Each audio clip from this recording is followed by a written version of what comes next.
just ignore my presence and lack of capability and the fact that I'm not using an auto cue here in front. So this is the launch here. As you make your way through this video, we want you to think about your experiences and perceptions of how you think, how you make decisions, and how you reflect on those decisions. Every day you take actions and reflect on your work and personal lives. To be sure, part of your thinking will be about what is working, and in particular what's working well. Either implicitly or explicitly, for some of the situations in which you find yourself or problems you have to solve, you will be pondering how to change things, how to make things better, and what absolutely needs to stop. As humans, we naturally create hypotheses all day long that we test in action. We don't have to have these written or said. They usually just hang in our minds and we test them as we go. As you drive to your favorite coffee shop, perhaps you might be thinking, should I turn left or right at this intersection? That implies a what-if question.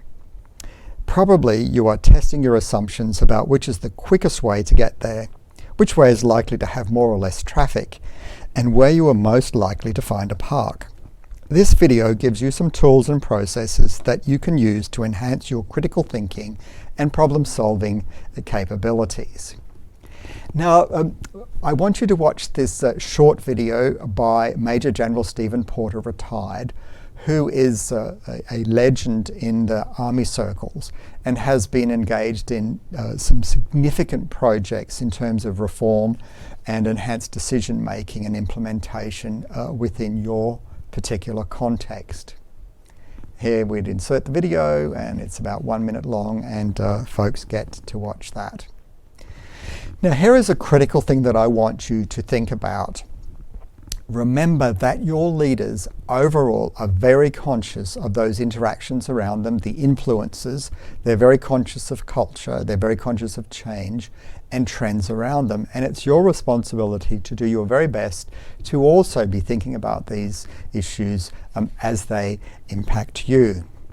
Now, part of this is that we are humans, so as well as the functional elements of what we have to do in the Army and for you to be successful in what you do, you need to understand what's happening around you. And one of the tools and techniques that we use is called brailing. So you may understand the concept of brailing in terms of those who use the Braille methodology to actually read.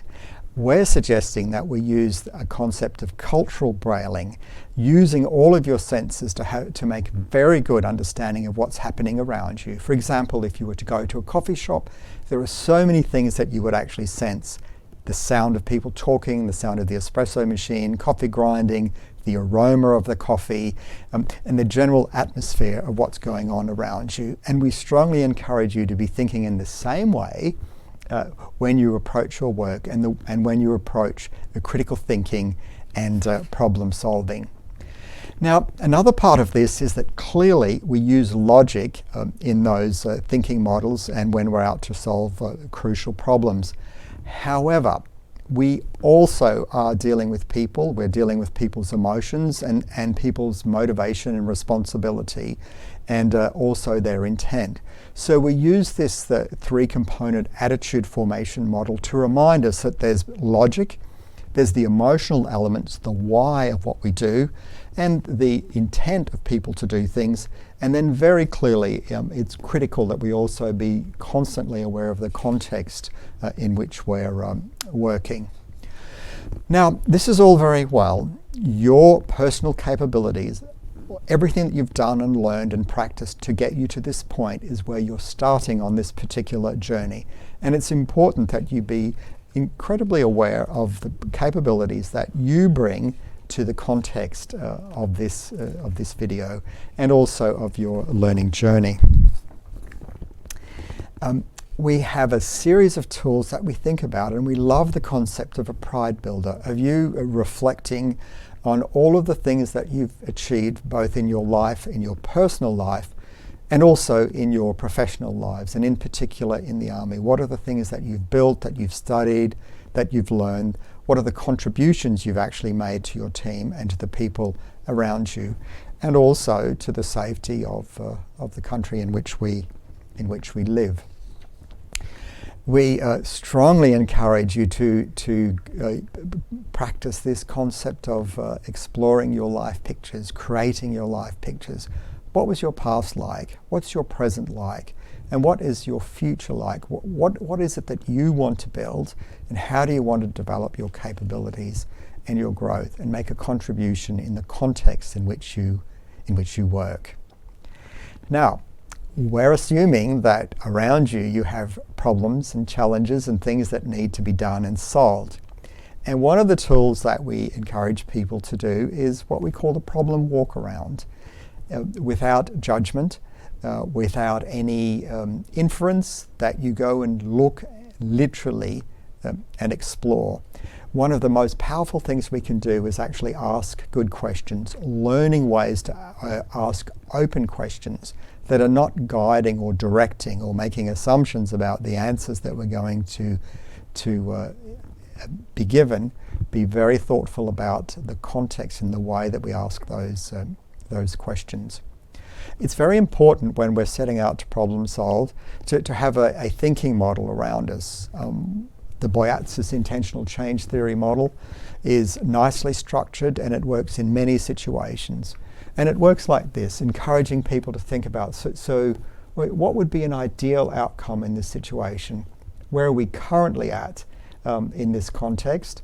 What are the strengths that we bring to this situation? What's the gap that's between our real selves and ideal selves? So, what do we actually need to work on? What are the things that we need to learn to get there? What kind of experiments, safe experiments, clearly given your context, are we going to use? How are we going to practice to get better and to implement?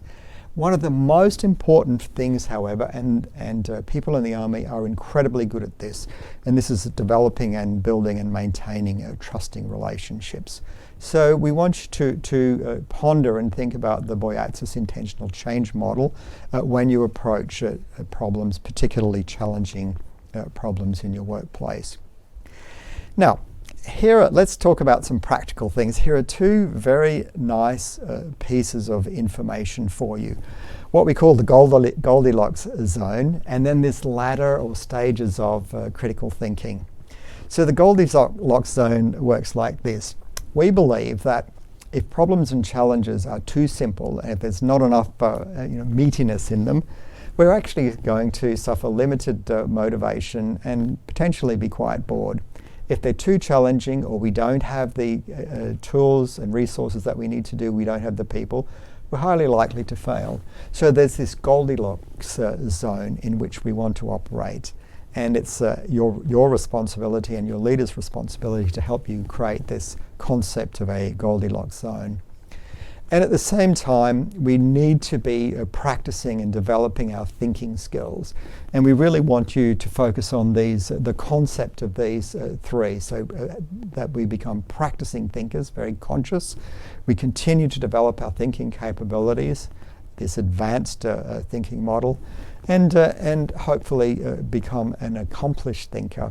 And one would hope that many of those around you have, particularly your leaders, have reached this stage of thinking.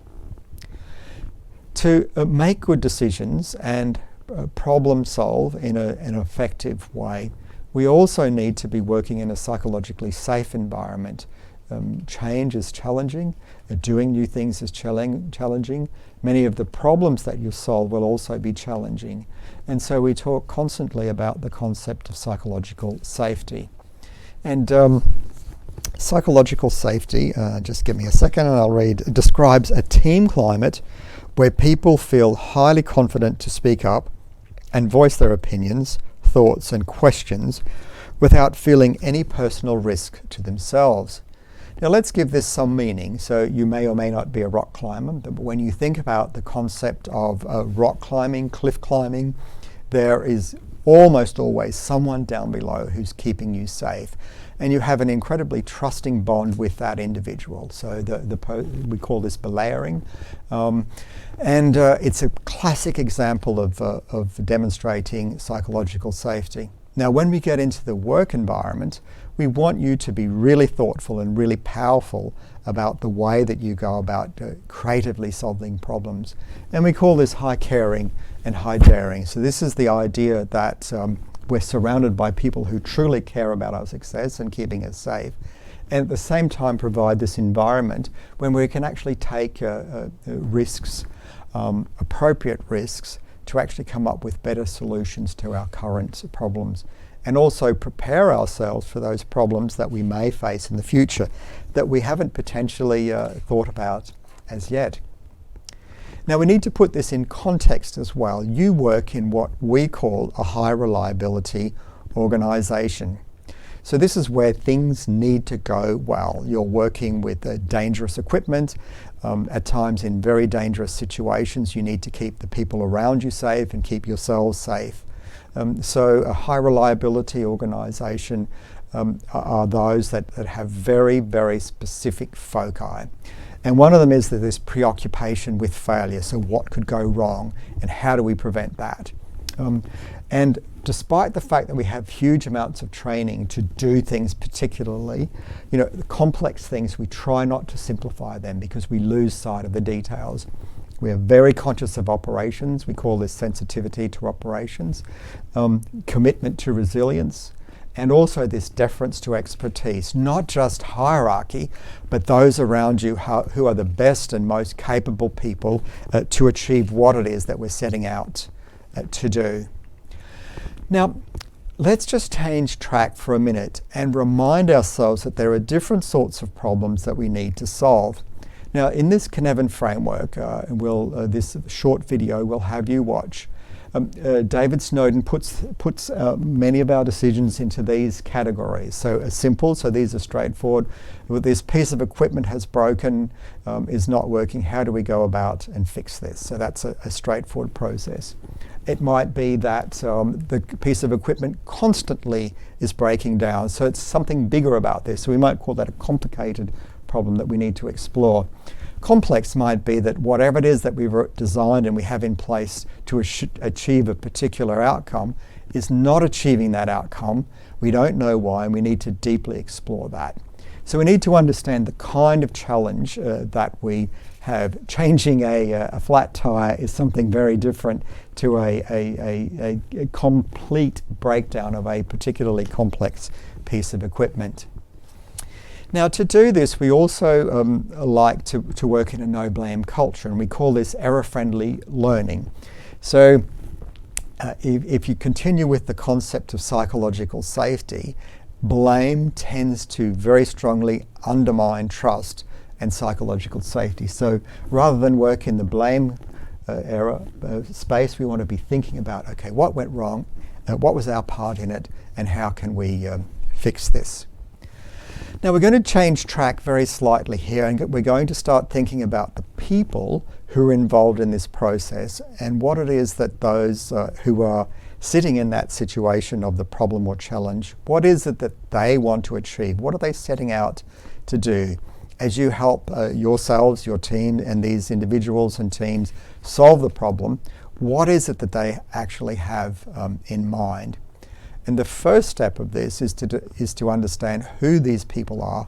And we talk about the stakeholder landscape.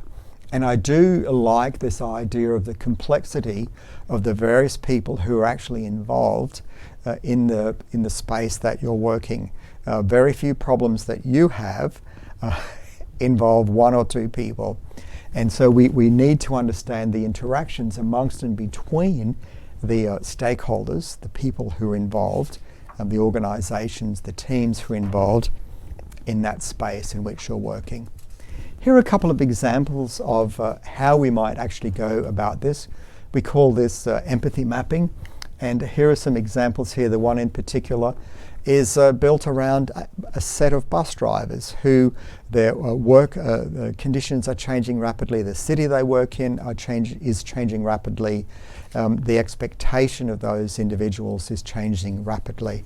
And so we use this empathy mapping technique to understand what those people are thinking, what they're saying and doing, what they're feeling, what their challenges and problems are, and what it is that they'd like to achieve. We also strongly believe in, rather than linear processes, actually demonstrating the complexity of particular environments. And this tool, Rich Pictures, for example, is a wonderful way to actually encourage conversation and at the same time see the complexity of situations in which we are working. So let's continue with the user journey mindset. So here we are with our empathy map. So once we understand the landscape, we can actually start exploring specific individuals or teams or contexts within that landscape. In other words, the context of our problem or our solution situation. At the same time, we almost always think about the functional goal that people are trying to achieve. And that's as it should be. At the same time, we're dealing with humans. There are motivational goals that people have as well. What level of commitment do people have to achieving something, and what is actually driving them to want to make this happen? And at the same time, there are often always social and emotional goals, a sense of satisfaction, for example, a sense of camaraderie, a sense of achievement. So as beyond the functional goal, there's the drivers, so part of the why, but also the deeper sense that we actually get from working on challenges. Now we know that scenario thinking is part of the way that you do things. Much of your training is built around scenarios. And it's a lovely way to also explore alternate solutions to the problems that you are facing, the problems that you want to, the challenges you want to solve. And again, we'll have you watch this short video when your facilitator has a conversation with Major General Stephen Porter. It's about 40 seconds. Now, all the way through your learning journey, we want you to constantly be practicing what you're learning. So this is a reminder to when something is really interesting and challenging for you, it's a reminder for you to stop and actually practice that. So one suggestion is, particularly with scenario thinking, is to put some time, effort and energy into thinking about scenarios, alternate scenarios that you could apply to a particular problem or challenge which you're currently facing. Now we do very much like the idea of plotting out or drawing out or creating the visuals of the set of tools and processes that you might be going to use, when you're working on problems. We know that people often become much more engaged when they can see the messiness of a problem and all of the pieces, rather than being faced with a linear and highly structured, almost engineering approach to some situations. Now remember too, you're surrounded by amazing people who want to grow and dream and aspire to many of the same sorts of things that you do. So we encourage you to engage in peer conversations, both to understand context, to share possibilities in terms of how you might go about problem solving, and at the same time get feedback. And this, we know, absolutely helps you to develop your thinking and your problem solving capabilities. We have a semi-structured process that we strongly encourage you to follow. It's a reflective practice opportunity. Now, we're going on to the final section of this short video, and we call this Making It Stick. So when you've developed critical thinking skills or enhanced your critical thinking skills, you are learning stronger and better and more efficient ways and more effective ways to problem solve, and you are building this overall capability. You want this to stay as part of your learning journey, and you want to enhance the teams that you're working in. So reflection is always critical to that kind of process. So the idea of stopping and thinking about what you've achieved and how you've gone about it. A tiny bit of a problem there.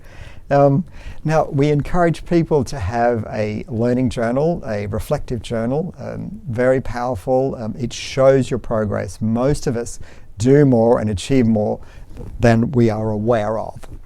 There's also this wonderful model, and we've given it a name, a SECI model, and SECI stands for socialization, externalization, combination, and internalization. It comes out of Japanese thinking, and it's the idea that we all know things, and the SECI model encourages us to surface our shared knowledge, to continue to develop and grow that, to make it the way we do things around here. And the idea is that once that knowledge becomes explicit, we can then continue. That's 20 minutes.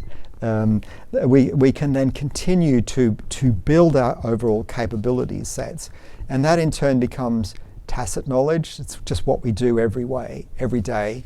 It becomes the new normal way of working. And we want to continue to grow and develop that. So it's a continuous model. I'm also very focused on this concept of the Rockefeller 5+1. David Rockefeller was once one of the richest people in the world, and his mindset was that we need to be very clear about specific priorities.